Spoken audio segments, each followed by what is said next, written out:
All right, folks. J-Bone is live and in living color, and we're talking about The Walking Dead Season 7 premiere, Episode 1. Crap, and I already forgot what it was called. We're so professional doing this. We're so professional. What the hell was it called? Oh, was it called The Day You May Not Want to? Or so it had a really long title to it. Joining me tonight is my brother CM Styles, and you ready? You ready for this, dude? Yeah, I got the tissues out, man. Let me tell you, it's an emotional moment. Yeah. This was a gnarly episode, and not just okay. The deaths is one thing, Yeah, but it was the psychology of the entire episode is what made it so impactful.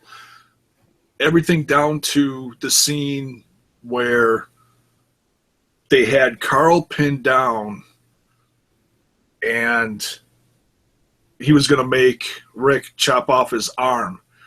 And I was bracing myself, dude. I was ready. And my wife at that point, she's sitting on the other side of the couch from me. At that point, she's like, no, hell no. And got up and she's like, I can't do this. And I was like, oh shit. She did for 6 seasons has never ever done that. And for the first time, like this broke her. Dude, what are your initial thoughts on this? Well, to start off, the episode was called "The Day Will Come When You Won't Be." Thank you. Yeah, no problem. But my feelings towards this episode were high anticipation. We knew someone was going to get Lucille.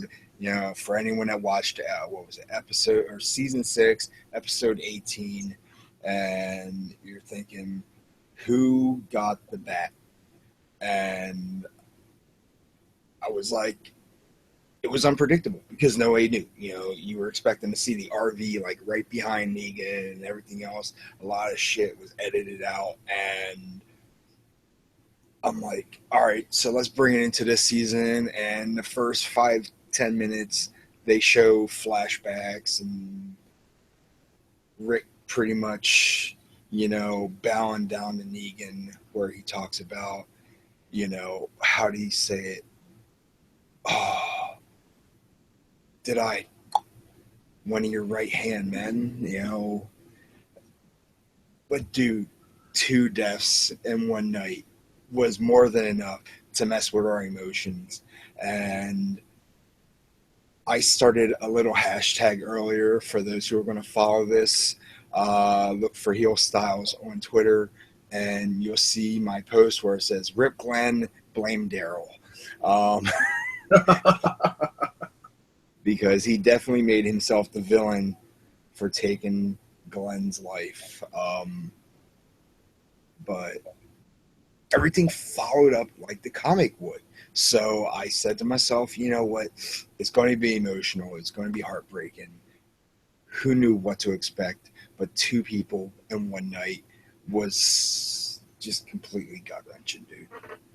Yeah, it was rough. I'll say this, and I'm not going to say who spilled it or anything, because there was probably a decent amount of people that spilled certain lines or parts of scripts or information or whatever. I did hear about a good portion of this. I'd say about half of this episode I knew about, or at least I thought I knew about what was spilled online, and it was right on the money. So yeah, part of me knew what was coming, and yet the anticipation was there. So I was like, because you didn't know if it was legit or not. What I did hear was legit. I did hear about the two deaths. I did hear about which ones. I did hear about the RV scene. Not down to the second, but the generics part of it. How Rick was thrown out, had to fight off, walkers, and then Negan, rescued him, and then brought him back to the site. But that was it. There was everything psychological that happened after that, and just seeing everything happen. It's one thing to read it, or it's one thing to hear someone else tell you it. It's another thing to visually see it. And that was just ridiculous. The hardest part was after, well, for me personally, after seeing Glenn or Abraham and then Glenn get killed, is all the little flash, because they didn't show this in sequence. They did flashbacks and stuff like that, which made it even harder to cope with, is when they started showing the bat hitting everyone else, Carl, Michonne, just everyone, and it was like, oh my God,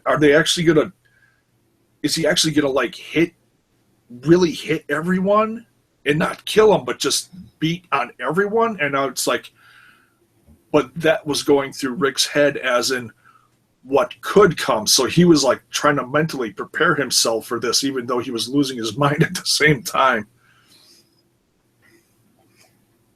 Yeah.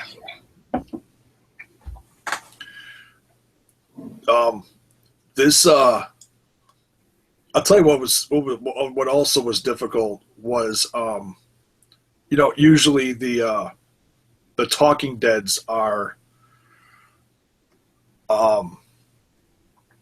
they're supposed to help get you through or whatever. You reflect, they talk about what happened.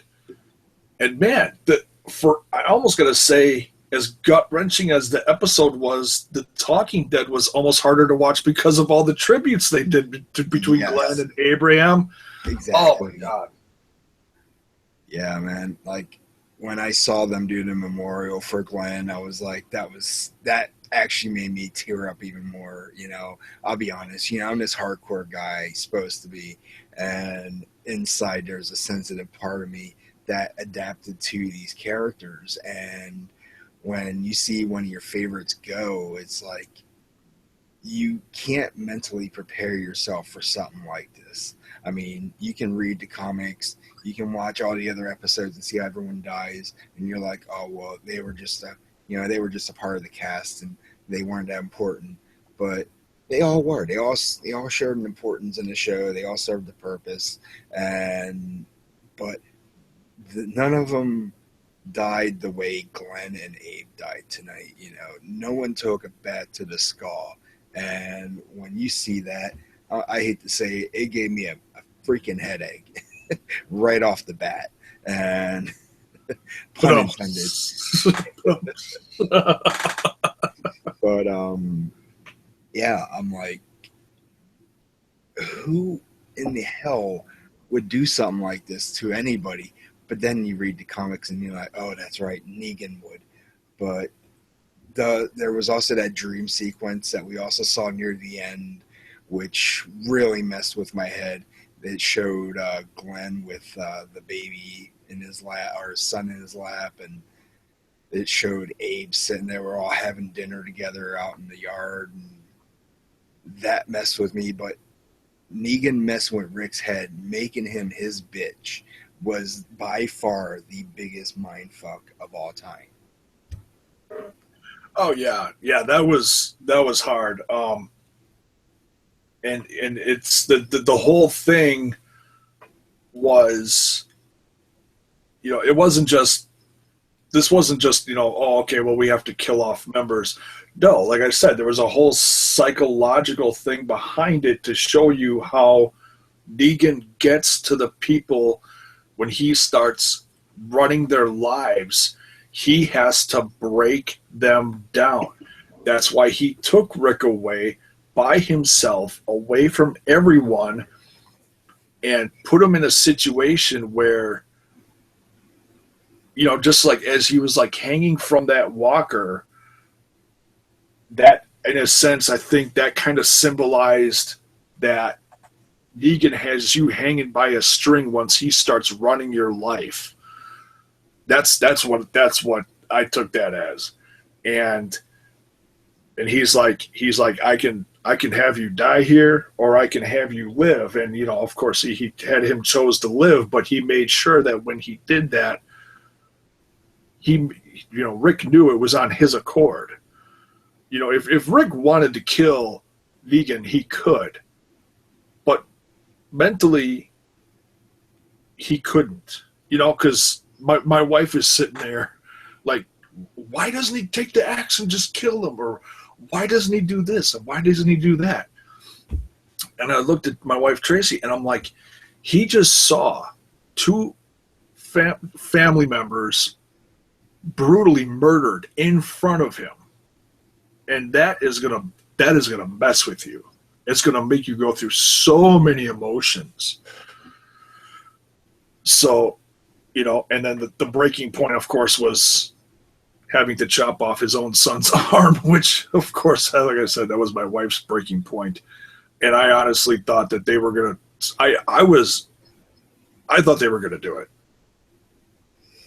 Yeah, and I mean, they were teasing it during the Talking Dead, and I'm thinking to myself, don't do it. Carl already lost an eye. He's already been shot. I mean, taking an arm away from him. I mean, I'm going by the comic book sense. It doesn't happen, but Well, no, but they've done stuff like that before, where they switch it up, where something happened to one character and they throw those consequences on another character. For example, like Abraham's death in the series, or excuse me, Abraham's death in the comic is what happened to Denise in the last episode, and that was supposed to be Abraham's death. So I'm like, okay, well, in the comic books, way early on in the series, Rick loses a hand. I wouldn't be surprised for 1 minute if they switched it up and made Carl lose a hand. But that's one thing I don't know if that was in the comics or not. I know that Glenn's death, I know Glenn's death is in the comic, and I know Abraham's was different, but I don't know everything after that, if that was in the comics or not. Yeah, definitely not. But yeah, the whole trailer sequence, throwing the axe above the trailer, or the RV. I thought I thought Negan actually threw it into the horde of walkers. I'm thinking to myself, where is this thing? All of a sudden, you see Rick climb all the way up to the top of the RV, and it's like, oh, what the hell am I out here for? But yeah, I mean, this whole episode was just completely brutal. But at the same time, I was entertained because as a fan, I got what I wanted from the characters, including the deaths. To see them do what they did. I mean, the girls were in tears, and of course, Negan's reply to those was like, "Oh, well, I'm sorry," but at the same time, I said, "No exceptions," and that's when he finished off Glenn. And he's going to be the talk of the whole entire series now since he's gone. And I mean, no offense to Abe, I mean, he took the same death, but Glenn's had much more of a meaning because it followed on Comic 100. And I just can't wait to see next week's episode because this time they're taking it to the kingdom. So we're not going to see Negan right away. We're going to see him episode 3. So I can't wait to see the turn of events, to see what Negan's going to do to pressure Rick down even more. What's he going to do? He's already given him a job. He's given him a crappy truck where they can pick up supplies and deliver it to him. And if he doesn't deliver it to them at the sanctuary, which we'll see later on in the show, Negan will come knocking at the front door. And if you don't answer it, he's going to knock it down. And he means everything that he says. So for you fans out there that are watching this, do not stop watching The Walking Dead. I've seen a lot of my friends on Facebook already say they're done with the show. There's no more that they can take. This has become too much for them. I'm sorry that you're taking the easy way out, but you're going to miss an entire season all because of 2 deaths, one being majorly important. It just fan reactions. And some friends are saying, hey, I'd rather see Jeffrey Dean Morgan be a villain in every show than see him be the good guy now, because when you got someone saying that, he's doing a damn good job. Oh, yeah. Yeah.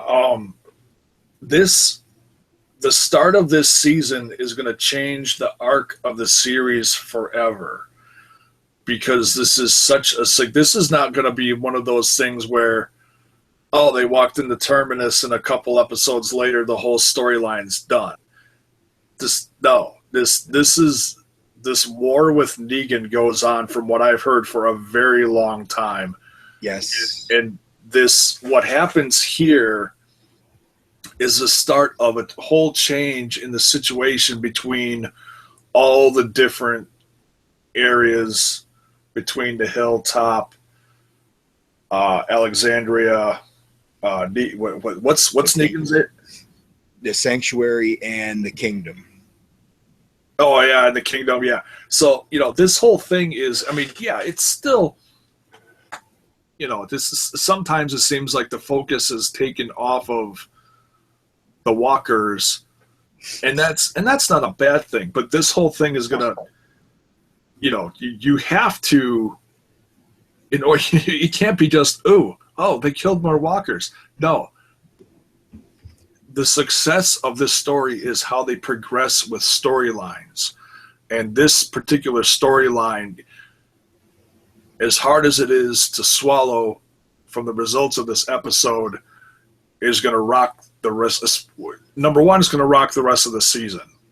Number two, it's gonna, if you think everybody was done changing as far as, oh, they've evolved so much and became better people, stronger people, and whatever,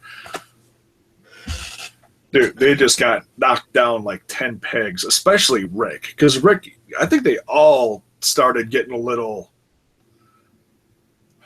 Yeah, he got egotistical. I mean, if you paid attention in season 6, one of the major things that he said, that the world is ours and we can take whatever we want, And I'm thinking to myself, if I didn't pay attention to that during the marathon, Rick is really, really thinking that, his group is the only survivors out there, minus the Hilltop. But during that time, he didn't know there was a Hilltop. He didn't know there was a Sanctuary. He's about to find out there's a Kingdom. And beyond the comics, there's so much more. I'm already up to 156. I believe that's the cutoff at the moment. And that's the latest, yeah. Yeah, and it's like,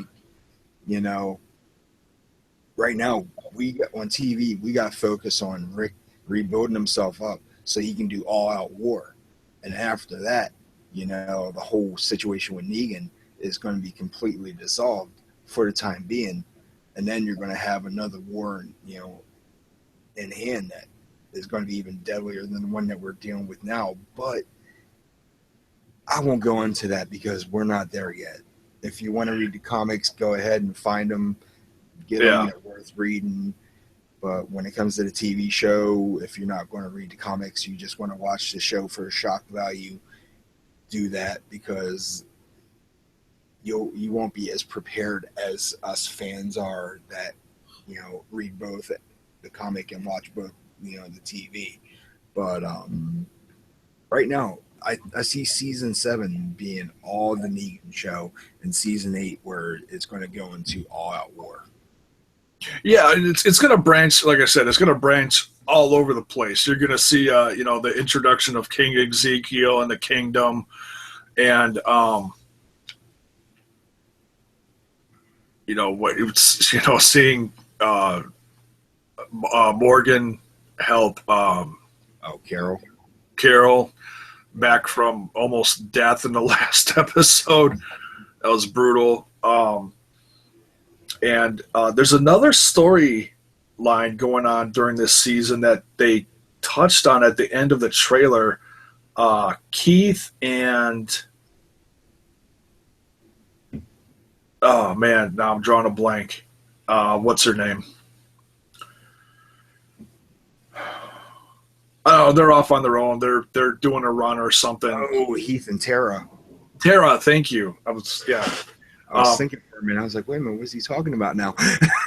But yeah, it was one of those things that they snuck in at the end there, and there's some, what exactly is going on. I'm not sure if it's part of the comic book or not, but yeah, this is definitely not. They're taking a 2-week trip out, gathering supplies, getting stuff to bring back to camp, and they run across survivors along the way, and it's just going to be interesting to see how it all pans out this season, because we don't know if they're going to live or die, or are they going to bring these people into Alexandria? That helps strengthen up the camp a little bit more, because now they got 2 significant losses, and one was strength and one was heart. So yeah. So, with so much of this being about the breakdown of Rick and the loss of Abraham and Glenn, what was your as hard as it is to pick something out of this episode, what was your favorite part of the episode?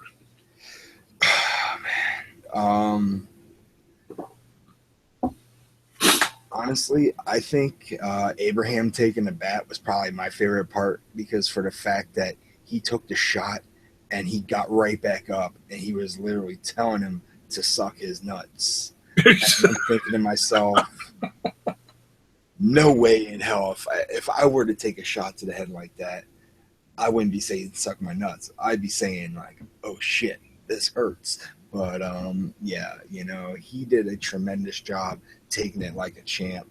And if there was any part I didn't like, it was the fact that Daryl expressed his emotional moment, which cost Glenn his life. So there was my up and my down. Okay. Me personally, that's really hard. I'd have to say I can't pick those. I can't pick one of those 2 deaths. I can't, because then I'm gonna feel like a jerk. I'd say my favorite moment was Rick out trying to survive against the Horde, and he it's as corny as it sounds, when he jumps off the RV. When Negan's like, get up and you need to try this one more time. And Rick jumps off the RV, grabs on top of the zombie, Walker, whatever, the hanging one from the previous episode of the last season, who's now dead. Yeah. And it's trying to bite him, and he's trying to struggle to not fall. He's just trying to survive at this point. And then as he struggles and he's wiggling back and forth, the Walker, and they don't show, they show like little glimpses of this. They don't show it extensively because it's really actually quite disgusting. The neck like stretches like this far and then snaps. That was pretty gruesome. I was like, oh, it was, yeah. and then but right before that, Negan takes out all the walkers below him. But that whole segment where he was like trying to, I think he was, obviously doing to the walkers what he wished he could do to Negan. And just couldn't. It was just more of the breakdown of Rick. And but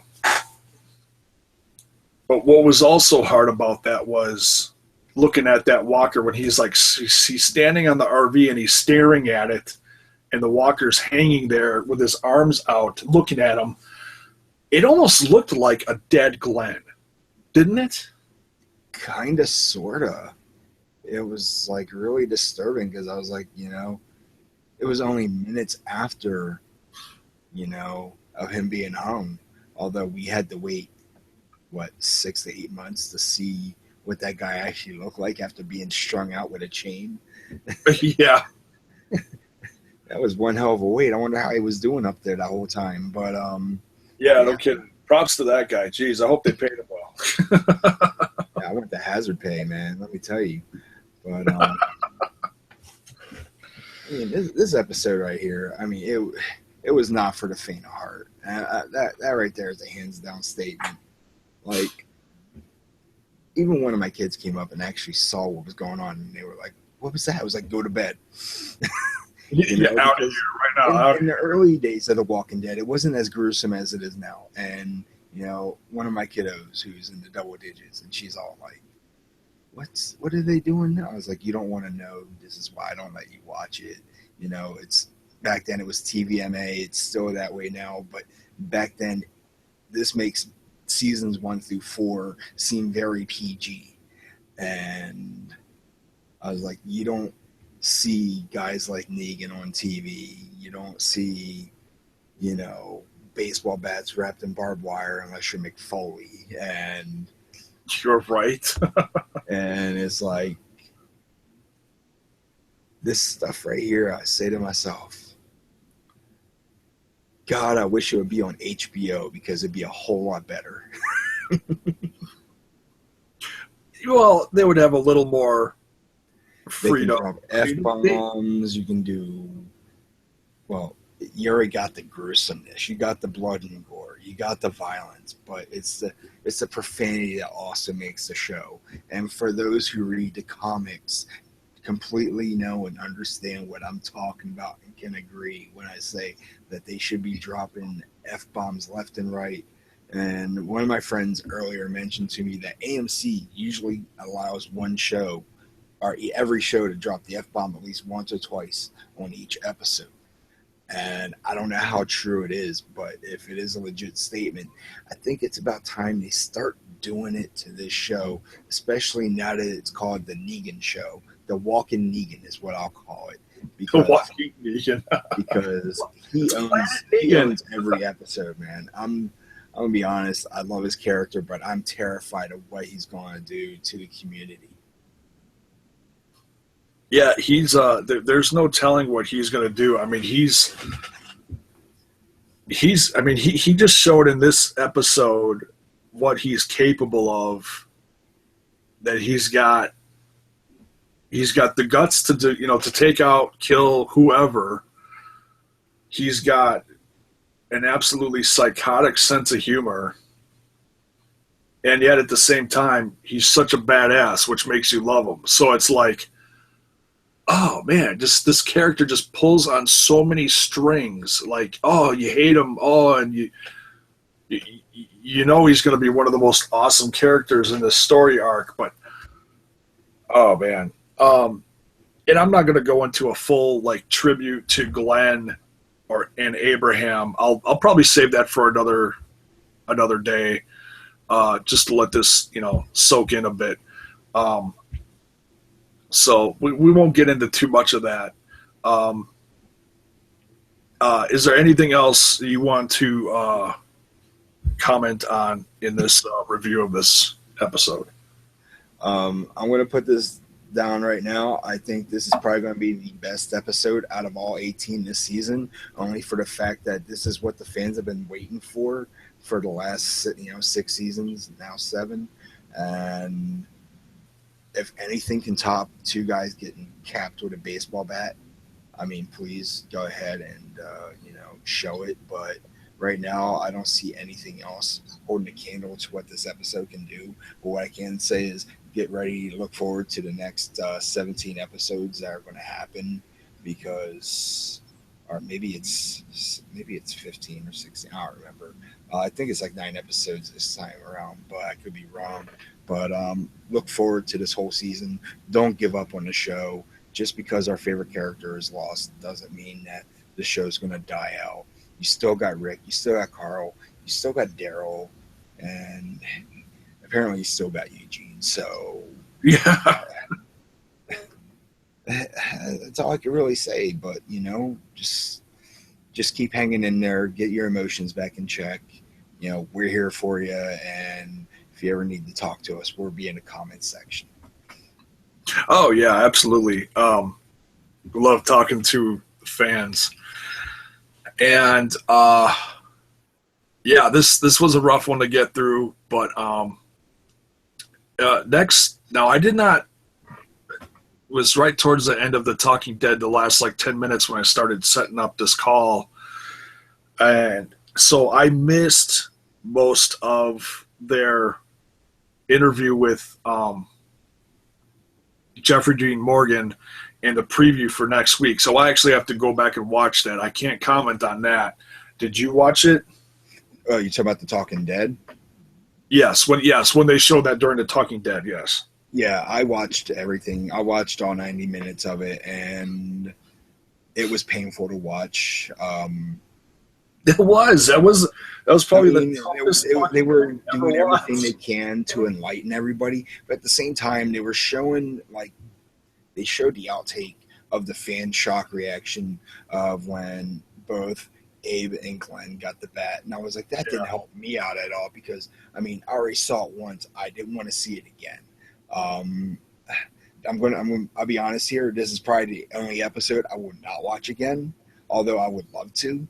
I can't bear down on this episode. Every other episode, yes, but this one's going to get a no. Just for the fact that I know that the only time I will watch it is when I get it on DVD and Blu-ray. But Yeah.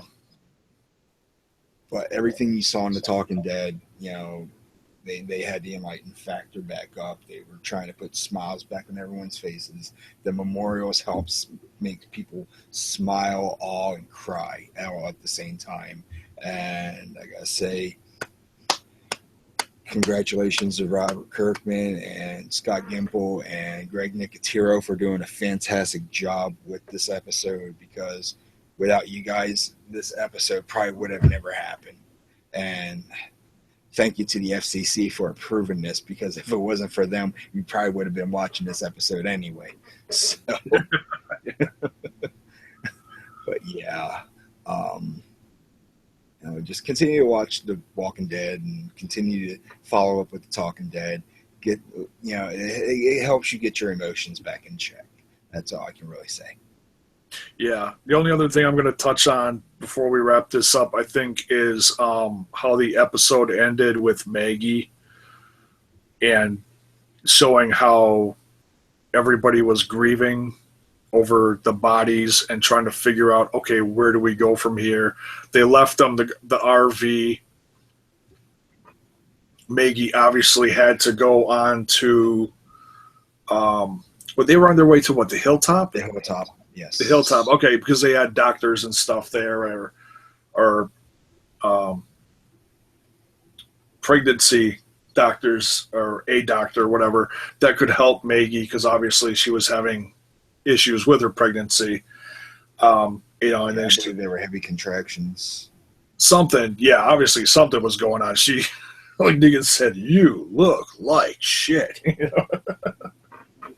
And I shouldn't laugh about that, but sometimes the way Negan says stuff, it's like, oh man, he's just, it's that little sick sense of humor, some of us have. I certainly do not have that one iota. Okay, I do. Otherwise, I wouldn't be doing this with you. Absolutely. But yeah, so it's going to be interesting to see how Maggie carries on from this. And just everybody, Rick, Rosita, Sasha, everyone, how they're all affected by this, how they all carry on. And as we saw, when they showed the little preview at the end of the episode showing, where we go this season, and it shows a new, for lack of better words, humble side of Rick. Rick is in obey mode now, whereas others are probably looking him to step up and okay, what are we going to do now? And Rick is in no, just chill that. We're not doing anything right now. We're going to listen to Negan. We're going to do as he says. And I'm sure it's in the back of his head, but to keep everyone safe and to keep everyone alive right now, they need to listen to him because they are madly outnumbered. And man, because there was at least a couple hundred people out there surrounding him. Yeah. So yeah, it's going to be interesting to see where this goes. And like I said, the introduction of all the other areas to Negan's. Would you say Sanctuary? Is that his area? Yeah, Negan's compound is called the Sanctuary. In the comic, it was a big factory. From what I heard, they were taking bits and pieces from the prison from season 3 and 4, and they're going to use that. Oh, that's badass. Oh, you mean as far as the set? Yeah. Oh, that'd be actually pretty smart. Like I could be wrong. I could be misled on it, but from what the screenshots I saw were the prison, and they were modifying it. That could be, yeah, because the prison was actually all brand spanking new built. They didn't use anything old, which is incredible in itself. For all the fans that if you stick around for the end credits, it tells you it's still filmed on location in Georgia. And everything's right down there outside Atlanta. And they use the same location for, I guess, because of the whole budget thing. So if they're going to go back to the budget, they're going to go back to using they're going to recycle all their scenery. They're going to make it look better. So I just can't wait to see what everything's going to look like this time around. Yeah, I think the next episode, even though it is actually going to be, I think, slightly longer than this one, it's going to be like an hour and 15 minutes if I looked at my DVR correctly. So it's going to be interesting to see what they all throw in there. If why is it longer? Obviously, fans want a little bit longer here and there. Oh, hell yeah. I'm excited for it. We got to make sure that people don't take that out of text. What do they want longer? No, stop that. That's nasty. I want it longer. Give it to me.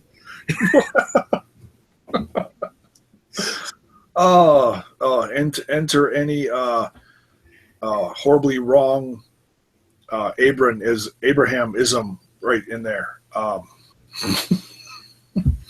So yeah, that's going to wrap it up for this one. Brutally incredible episode. Hard to sit through.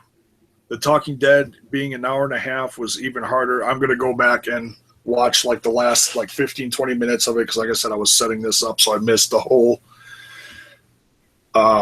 Jeffrey Dean Morgan stuff and the sneak peek of next week. But from what I was sitting here and I was listening to it in the background, it sounded like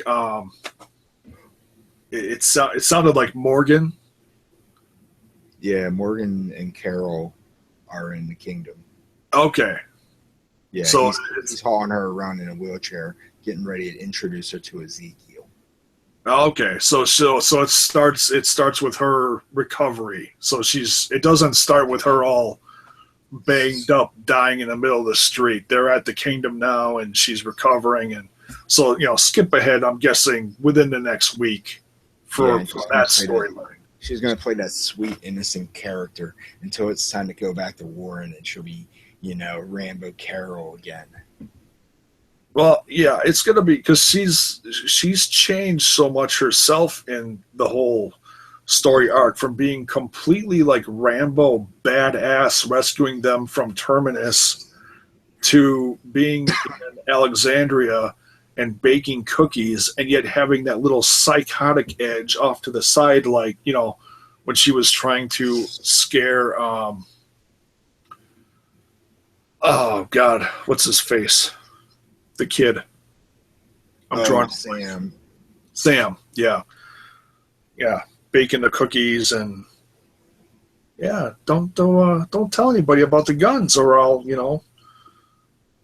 feed you to the walkers.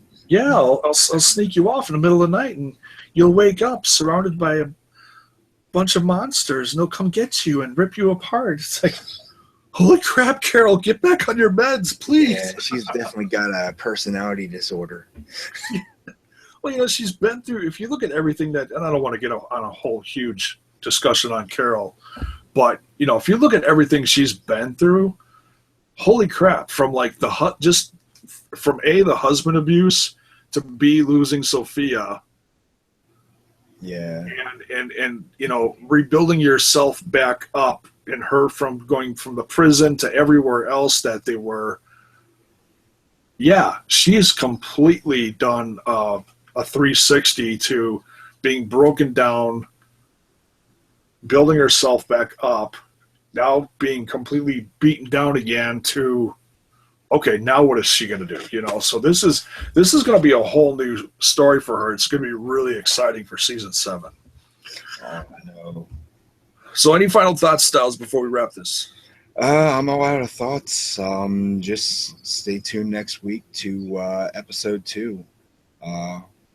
Don't know the exact name yet, but I know you'll be more than happy to talk about next week's episode.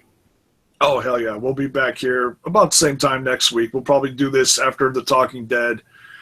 And actually, what is next week? The 30th. Oh. Halloween time. It's Hell in the Cell is that same time, too. Nope. Not for me, it's not. See, that's gonna be a tough one for me because now I'm really having fun talking this, and yet I'm also looking forward to Hell in the Cell because this could be some crazy stuff going on there. I'm gonna have to probably flip a coin that night and figure out exactly what I'm doing. But I hope both sides have TWD on it, so that definitely sounds like a Joker coin for that one. I'll pull a Two-Face on you. Right? Well done there, Styles. So, but nonetheless, whether it be Sunday night or sometime Monday morning, we will be back here reviewing episode number 2, and we'll see you then. Thanks for joining us.